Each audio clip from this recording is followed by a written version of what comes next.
The quality of the video may not be, but I promise you, the topic of it is state of the art. Cheers. Welcome back everybody to me doing the thing I promised last year and then took forever to do, and I'm still taking forever to do. That is talking about The Culture by Iain M. And it's time to finally talk about the state of the art, the short story collection, novella collection, whatever you want to call it, that is sort of number 4 in publication order, which makes a lot of sense that it kind of comes after The Use of Weapons, or just Use of Weapons. And well, we'll do the usual thing. I'll give you a quick overlook, and then we'll talk about themes and stuff, which assumes that you have read the book. As I said, it's a short story collection. There will be spoilers, but I'll keep them low, and look, it's 30 years old. You can read it by now, and you can read it while I make this rambling introduction, and then you're ready for the actual thing, which is talking about the themes. So, let's go. Alright, so as I already said, The State of the Art is a collection of short stories and one, I guess, novella. I'm not good with the differences between those things. That is obviously the eponymous novella, The State of the Art. I am so glad I finally got to use the word eponymous, but that's the things we strive for on this channel. Anyway, so what do we have? We have basically a couple of stories that are very explicitly set within the Culture universe. Then we have some stories that are one story that is very explicitly not set in the Culture universe, beyond, the idea that our planet Earth is also sort of part of the Culture universe. And then we have something experimental called Scratch that is, hard to put anywhere. And then we have one that might be set in the Culture universe, but has no larger sort of connection there. That's basically it. It's 5 or 6 stories. I always keep losing count there. And we'll not go into detail about each of them. I'll just kind of group them by theme later on. But yes, some of them are very funny. Some of them are more depressing. Some of them are just plain weird. And some of them have direct connections to, well, the novella has a direct connection with Use of Weapons in that it has some overlap in characters. The stories are all, you can read each of these stories without having read any other Culture novels. Yes, there's a mention of the Idiran War that kinda is the background for the first novel, Consider Phlebas, and there is, as I said, a connection in characters with Use of Weapons. That is, however, that takes, however, place before Use of Weapons, so you don't even need to read Use of Weapons to read these stories. I think it's worth reading them. I think it kind of makes sense to read them at this point and not necessarily before all the other stories, but I think it's helpful to sort of get a larger grip on the Culture universe and the general sort of things that Iain M. Banks is doing in his Culture or science fiction stories versus his literary realist fiction stories. And yeah, it's highly entertaining. So if you've gone this far, why not try some short stories by Iain M. Banks as well, is my point. I think it's just as essential a book as any other in the Culture series. So yeah, go get some short stories in between, because short stories are an essential part of science fiction as well. So it makes sense for Banks to not just write novels, but also play around with that shorter medium. That's all the introduction I have. I'll drink some beer, you read the stories, and then we talk about themes. How does that sound? All right. Now you've read the stories, I assume, or you don't care about spoilers. So let's talk about themes. And I think it's relatively easy to look at these stories, because one of the important things that I think short stories in general do and is they focus. Because they are shorter, they need the author to focus on 1 or 2 themes at maximum, because you don't have that much time, which I think is helpful for understanding the larger context of the Culture series, because you can find the same sort of themes, the same approaches, the same elements pop up in these larger novels, but because they are larger, more convoluted and so forth, most of these topics, these themes show up, and sometimes it's easy to miss one of them or to get overwhelmed by all the stuff that's happening in a large and long novel. So I think these short stories can help sort of focus the reader on these themes in the same way that they forced the author to focus on one theme per story, which is kind of what I want to go through now, which is these individual themes in these individual stories, and then hopefully this will inform our reading of the next couple of stories, next couple of novels in the Culture series, which I'll definitely get to, I promise. So let's start with the first story, which introduces one of the first elements here, and that is the story. It's a very short one, almost like just a vignette, I guess is what you call those. It's called Road of Skulls, and the main story here, it's not necessarily a culture story. It could be part of the culture. We don't necessarily know. But the main theme here is absurdity, irony, possibly fatalism. Because the story, more written like a fantasy story about these two guys following on that road of skulls, talking about all kinds of stuff, and missing the main point, which is, of course, the empire crushing everyone, building, taking their skulls and building a road, and you can never actually reach that with, it's full of metaphors about, how the work of empire is never actually finished, how empires are brutal and built on subjugation and so forth. We have all of these things which we know. And, the main point, however, is that the story is not that. That's another story, as Road of Skulls famously ends. Instead, we have a meaningless kind of thing about someone having an erotic dream, someone just getting drunk, someone sleeping. There's an allegory in there. But I think the very ironic, humorous sort of tone of the whole story points towards something, and that is irony, humor in the face of darkness. That's something that we can see in the Culture series at large. The idea of like opposing or just facing up to the brutalities of everyday life with an almost fatalistic humor. It's not necessarily cynicism in this one. It's much more, just like fatalist shrugging and going like, well, what can you do? I think it's important to understand that because the Culture books in general do have a lot of humor, and it's often a very, very dark, despair-laden kind of humor, and Road of Skulls focuses on that by just being about the humor and just like basically kicking you in the nuts at the end when you kind of get all the stuff that the creature pulling the cart, which is in fact the famous poet and so forth, knows, and we just don't know that because that's another story. It does almost have like a Douglas Adams level of misunderstanding the universe because we are too stuck in our own perspectives and so forth. And I think that is something that we'll come back to in a later story. But this is, I think, the first big theme, a form of humor that is almost like a shield against the darkness of, just the sheer fucked up universe in a lot of ways. And I think that's the first big thing that we can encounter again and again and again in Iain M. Banks's work and Iain M. Banks's novels. So that's the first general theme. Now let's move on to the next one, A Gift from the Culture. This, I think, is another key story in that it explains an underlying sort of like element of a lot of the Culture novels, and we'll come back to that when we talk about the novella as well. See, one thing that is, of course, difficult to do with the Culture as Banks imagines it is that it is, a post-scarcity socialist utopia. It is fully automated luxury space communism in a way, and that's cool. The question, however, that any author dealing with that has to face is, of course, what do you do with as a novel writer, where do you get plot in a world where everyone has basically all they need, and where does conflict come from? And, novels need some form of conflict, possibly. Or do they? And also, do humans need some form of conflict? Is human nature just as predatory, competitive, and so forth as, say, conservatives tend to believe? That's obviously something that Banks wrestles with, and the Culture novels often solve this problem on like the narrative level by talking about mostly characters that are in, contact or even in special circumstances, which are, of course, the meddling special divisions of the Culture that interact with other people, that put lives on the line, that do, on a very specific, arrogant level, just fuck around with other societies, because the Culture does, up to a point, believe that it is a superior form of organizing a society. Obviously, not always, and there's, exploration of that in other novels, but this story is about one such person that left behind the Culture because they thought that,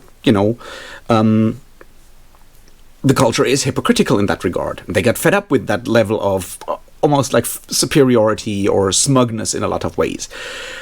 And it is, of course, also about how it's important, it's difficult to ever fully escape that. And that, I think, is the key here. And I thought it's important to look at like how that sort of set up that specific form of dealing with a utopia, because if the world's happy and everything's cool, where do you get those characters? Do we have people that are unhappy with that happiness, and do we have people? Do we get conflict somewhere? So our main character here, Robic, left the culture and ends up in a world that is very similar to our world. I would say yes, it's spacefaring, and it seems to be a bit more authoritarian in a lot of ways, but it does have a very realistic feel with crime and everything, police state, all the stuff that we face in our world, potentially.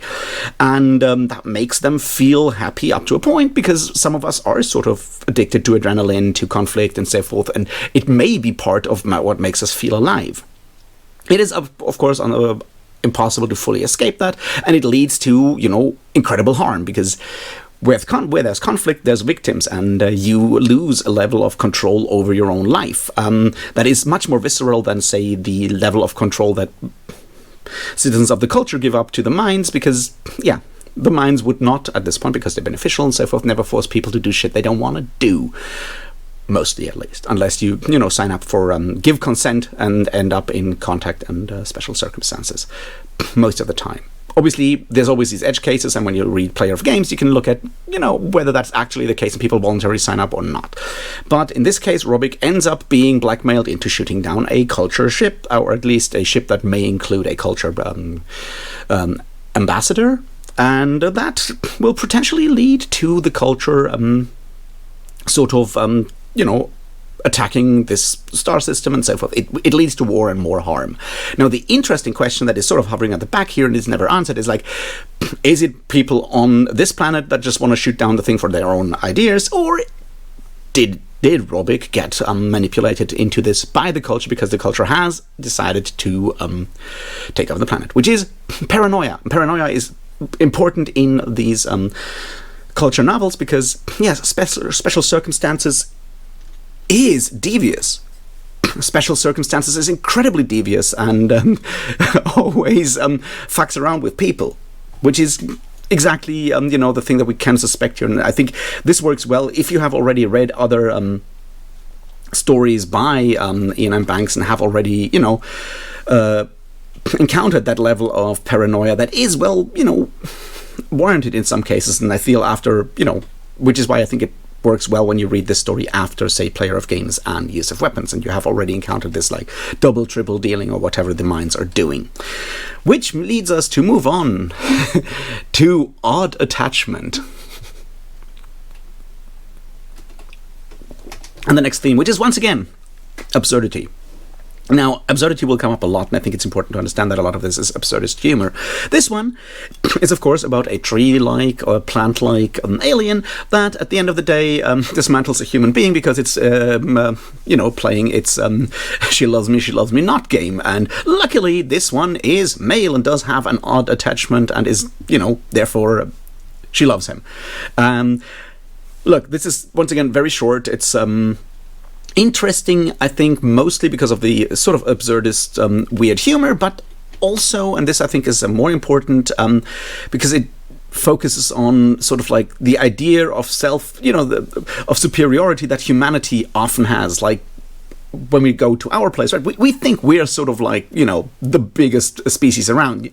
There's a feeling of superiority that is often, religiously motivated and so forth. And by switching into this other perspective, the tree alien perspective, and returning humanity to just an object in the way that we would interact with flowers, say, for example, when we, do the whole like pulling of the leaves and going like, she loves me not, or whatever, right? That shift of perspective done through absurdism can lead to sort of recentering thoughts about humanity's role within the cosmos, humanity's role within nature, within just on our planet, much less, the star system.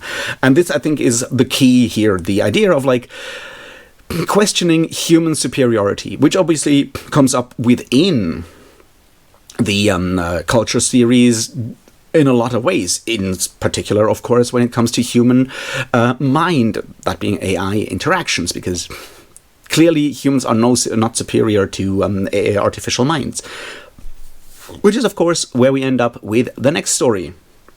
And the next theme, which is exactly human-AI interactions in Descendant, which is a story about a culture member and their mind-driven suit being stranded on a planet after their spaceship, in this case, well, a module, gets shut down during the Ideran War. So we have one that is very firmly, once again, connected to the larger culture timeline and universe.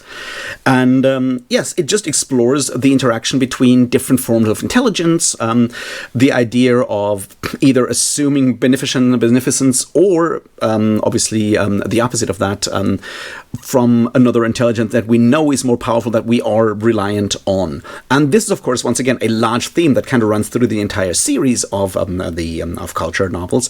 It starts with, consider Phlebas, with Horza being opposed to the idea that humanity, in this case, well, culture, humanity, has given up sort of responsibility and handed it over and accepted the superiority of artificial intelligence, of digital life, or whatever you want to call it, and fighting against that in, well, some almost, well, very clearly fascist terms, but, you know, it is what it is.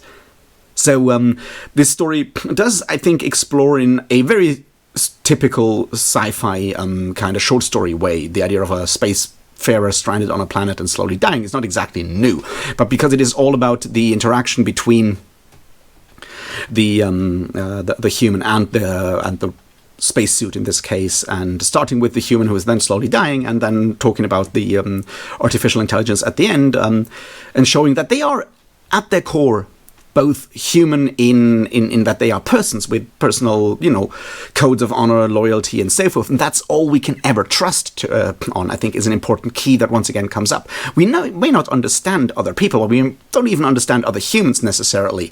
We have to make these assumptions of them being mostly basically good people, right, with having similar sort of codes to ours. And the question is, of course, why would artificial intelligence be that very, very different? We don't know. There's obviously a lot of science fiction authors out there who bank on, you know, the fear of artificial intelligence, the fear of science, you know, machines and so forth. Just go and read fucking Dan Simmons if you feel like that. And once again, because we are humans, all of that is also phrased in human terms. So why go down that route and not the other way around? And once again, this is, as I said, something that comes up in a lot of these culture novels, because human-mind interactions are clearly at the core of what makes the culture function. It also makes for some of the best dialogue in the entire series when humans talk to drones and shit like that. So that's the next big theme that I feel kind of explores one aspect of the larger series in a very compact way. Which leads us obviously to the next one, which is cleaning up. And we're back to humor. Yes, we're back to absurdist humor, and once again, the idea of human superiority in a lot of ways. It's a funny story. It looks at human nature, the idea that humans are, at least in the current situation as we live under capitalism, very much about competition, war, and so forth. It is somewhat cliched in how it describes both big corporations and politicians. It does have a bit of that, like, late Cold War fatalism, the Dr. Strangelove level of, like, fatalism in it, in that as soon as anyone gets, like, their hands on all kinds of superior technology, the first thing they use it for is either to make a lot of money or to blow up people, or both. And I think, on the one hand, this is clearly nothing new, and certainly has been explored before, both by, you know, authors like Douglas Adams and obviously movies like Dr. Strangelove and a lot of other things. I feel, because it is about, like, alien technology that people find, it does once again recenter the idea of, like, human superiority, because clearly if this is how we play around with just, like, alien junk that no one needs, or, like, superior intelligences don't need, we should probably not think of ourselves as in any way morally or otherwise superior just because of that. Once again, it reinforces some of the themes that we saw in Odd Attachment, but kind of turns them into a more political sort of, like, thing in our world. And I think that's really good. It's really funny. It has a lot of like wordplay. It's a lighthearted story to ram that point home that we are not that special, and we should probably not think of ourselves as very special until we've cleaned up our own mess, because clearly we haven't right now, which may or may not be part of human nature. Clearly, someone like Iain M. Banks believes that it is possible for us to overcome that, which is, when we end up within the culture, hopefully. If we can sort of tame our, the more difficult parts of human nature, I guess. Which then leads us to the quick short story Peace, which I think, that's the one that kind of completely falls outside the larger spectrum, because it is just set on our planet. It's set on Earth, mostly in buses and planes, and shows, and I'll try to get this all tied up at the end, that though this may all be science fiction, and most of it is science fiction, it is very clearly about us on this planet, on us as humans, on what makes us human, how we interact with other humans, how we maybe fail at being human in a lot of ways, how we say one thing and do another thing, how we are willing to do terrible things in the name of peace, because that's kind of the point of this story at the end of the day. How we, at the same point, dismiss stuff like fantasy and science fiction because it's clearly not real, and in that regard, it does sort of legitimize what Iain M. Banks, as an author who also wrote a lot of like realist modern literary fiction, it kind of legitimizes why he's also writing science fiction, and showcasing that those two things are not necessarily that different from each other. We need science fiction, we need fantasy, we need imagination to, imagine a better world. And if you claim that science fiction is not real, then claiming to blow up planes in the name of peace is just as ridiculous, if not more absurd, than writing stories about trees pulling off limbs of humans to play She Loves Me Not. And I think that is sort of the role that I would ascribe to this one. It's very clearly about the relationship between humans, between realism and fantasy and science fiction, and also with, once again, dealing with the power of religion, the power of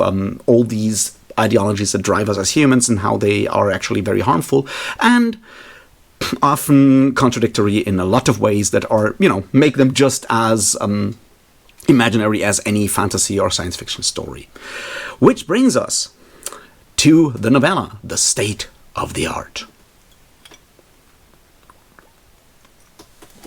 This, of course, is relatively long, and it's just more or less like a regular culture story, almost too clean in a lot of ways. It's told to us mostly by Scatham Antiscar, which is, of course, the best drone out there.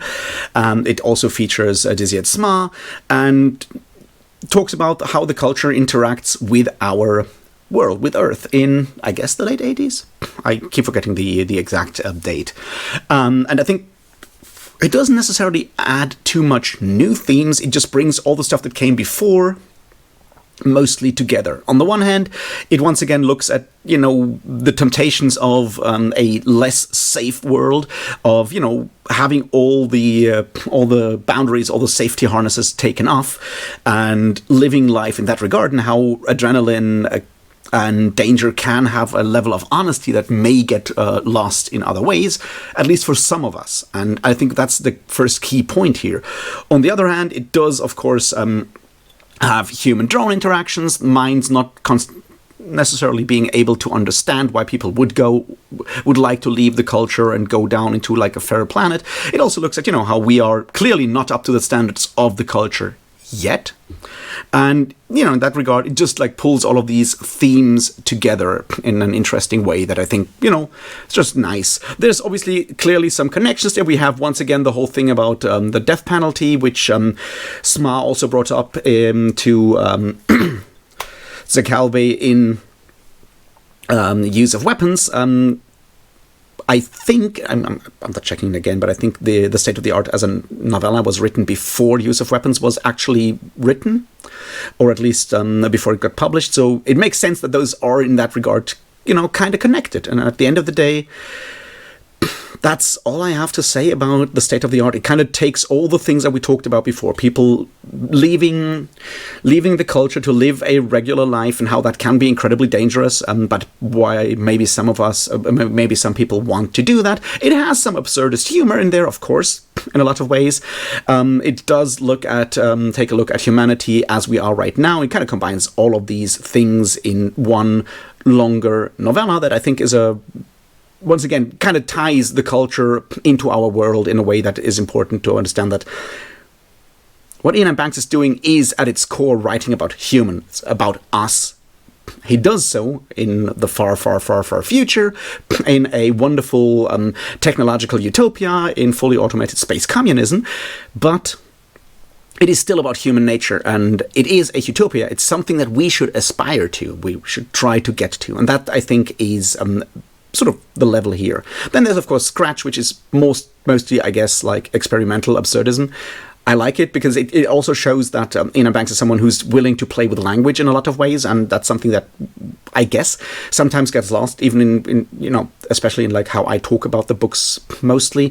Is like Banks does the literary thing. He plays with language. He does not just tell a story. He does use his command of the English language, and if you to emphasize his points, to ram home his points, to guide the reader, to do all these things a language can do.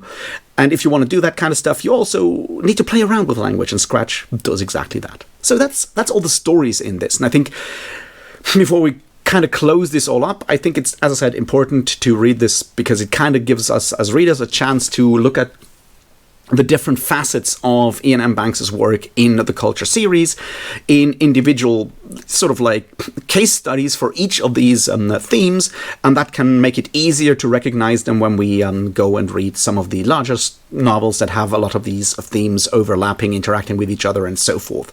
So in that regard, I think it's really helpful to do that. And at the core, of course, is the thing that I feel is important, may have slipped me by when I talked about the first three novels.